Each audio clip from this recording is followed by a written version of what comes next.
Hi, today's topic of discussion is relative motion. Relative meaning related to someone or something, or with reference to someone or something. We usually associate frames as the reference. Now, what are these frames? Frames can be just coordinate systems. Okay, which coordinate systems am I talking about? Coordinate systems of the objects taken as a reference.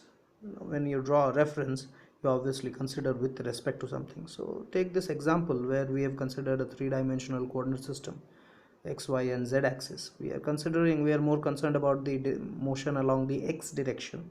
So we consider two objects over here, that is a and b, which are initially at rest. Obviously they are at rest. Why? Because their positions, they do not change with respect to what? With respect to one another. So we have three frames over here, as you can see. The first one is the first coordinate that we had considered, that is the x, y and z axis overall coordinate. So that is the frame 1. I take it as frame 1, first coordinate, frame 1. And the next thing that we see in the picture is that of the object A, where we have another frame or another coordinate, that is frame 2. Okay, and then we have another coordinate system for the other object that we have considered, that is frame 3, right? And let us say that the origins or the x-axis of both the frames, that is frame 2 and frame 3, they lie along the same line as the x-axis. Whose x-axis are we considering over here? The x-axis of the frame 1 that was taken. So, and the distance between the origins of both the objects is, suppose, x. Okay, so A has an origin, object B also has an origin, right? And the distance between those two origins is taken to be x-axis, and the positive sign that you are seeing is the positive direction of the x-axis of the first frame. So as per A, B is at a distance of plus x, or the origin of B is at a distance of plus x with respect to which frame? With respect to frame number 2, that is the frame of A. As you can see in the figure, it's quite clear where B is lying at a distance of x from the along the x direction from the origin of A. Now we consider the other way around, that is what is the position of A with respect to B. So as per B, A is now at a distance of minus x because it is to the left of B. So B's origin के left में, so left of B means it is minus x. Obviously the opposite direction is taken as negative because positive is in the forward direction, as I have marked in the arrow. So now we have established a relative position of those two objects with respect to one another, that is A, with respect to A, what is the position of B, and with respect to B, what is the position of A. So now they two, both of them, they are related. Okay, so we have drawn a relative position, as you can see, and therefore we now do not require the third frame or the frame number 1 that we were considering right from the beginning, because we have established a relation between them, so we do not need that frame as of now.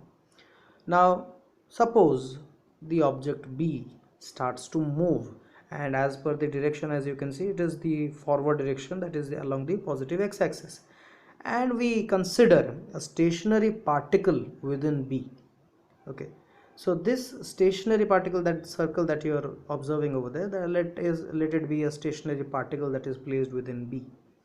Now this stationary particle also starts to move, not within B, but overall it is moving because B is moving, it has the particle stuck inside it.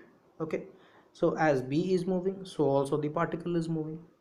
Okay, just like a passenger sitting in a bus or a vehicle tends to move along with the vehicle. He is sitting in the vehicle, but still, because the vehicle is moving, some outside person will observe the passenger is also moving along with it. So that outside person here is A.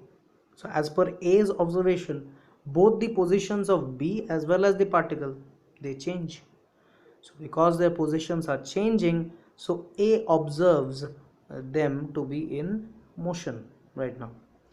Now suppose after some time the distance has become greater. It is now, it was x previously, now it is x1 suppose.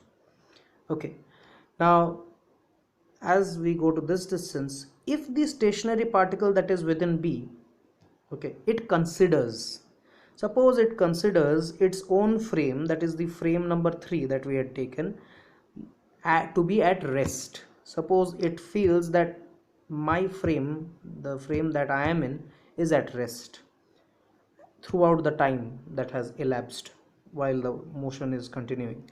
So how will it now observe A? I'm talking about the particle. A would seem to have moved backward due to the change in its relative position with respect to B.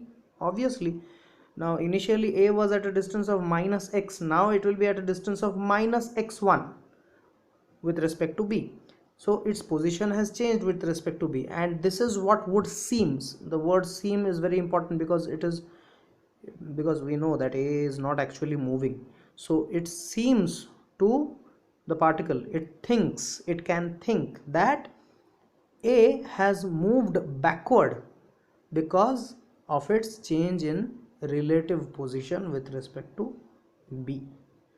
Now I can just consider another example. Suppose you are considering yourself as a stationary particle, that circle that we had considered, and you are seated in a moving bus, and the moving bus here is the is analogous to the object B that we had considered.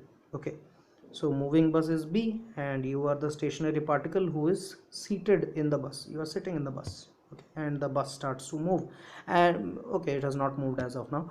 Any person who is standing outside, not moving, standing outside a tree maybe, or any other stationary object that we can have, we can consider it to be the object A. So as the bus starts to move along the forward direction, considering yourself to be stationary, as you look outside, what do you observe? The bus has started to move, you are within the bus, you are moving along with the bus, but you are seated, you are in your seat. So consider yourself stationary, you are not moving. So now you look outside, what can you observe from that? The thing that you observe is that all the rest of the particles that were there, they were still, they start to move backward. Okay, they seem to be moving backward at the same pace. Okay, now again the words seem and moving backward, because seem means they are not actually moving, right? They were stationary, the trees cannot move, but they appear to be moving in the opposite direction at the same pace as that of the bus which is moving forward, even if they are actually not in motion, right?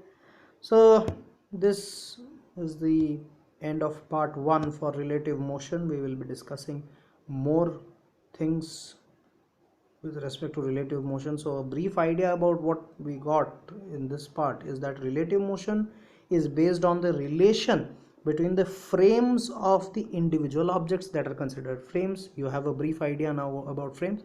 And what kind of relation are we speaking? Relative position, relative velocity. We'll be discussing relative velocity in detail, and we'll be getting very beautiful cases out of that, and how we see or observe things. So quite an interesting portion. I would require your feedback as well as your doubts. Anything is welcome. Okay, till then I leave you with some examples. Here you can see relative motion. The font is getting shorter. No, it's not getting shorter. Actually, I'm moving backward. And this image obviously will give you a clear idea of what we have discussed so far.